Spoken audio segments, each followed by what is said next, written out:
The question is, if you get a cloth dripping wet without gravity and you wring it out, what's going to happen? What will happen to a wrung out cloth? So, and I had to use equipment that was here on board the space station.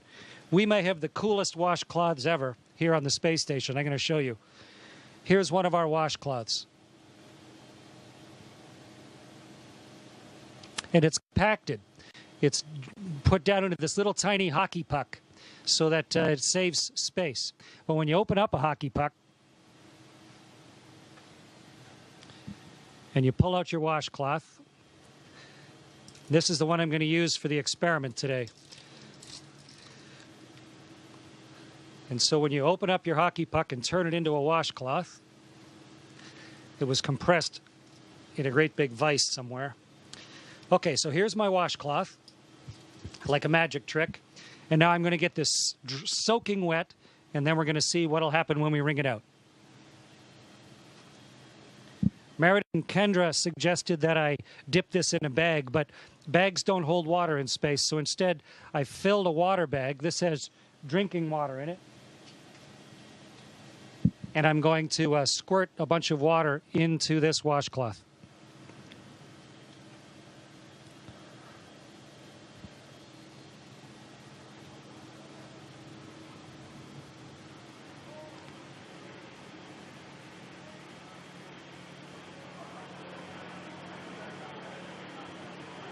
Okay, so here's a soaking wet washcloth.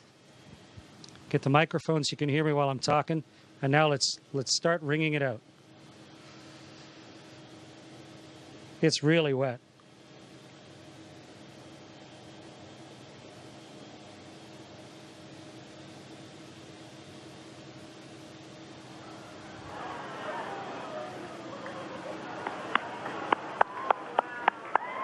It's becoming a tube of water.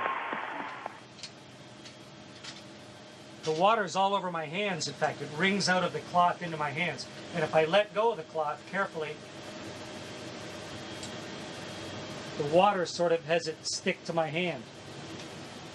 Okay, so the experiment worked beautifully. And the answer to the question is the water squeezes out of the cloth, and then because of the surface tension of the water, it actually runs along the surface of the cloth and then up into my hand, almost like you had Jell-O on your hands or gel on your hand, and it'll just stay there.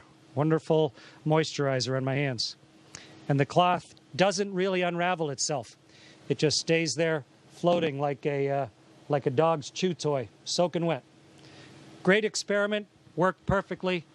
Meredith and Kendra, congratulations. Great idea.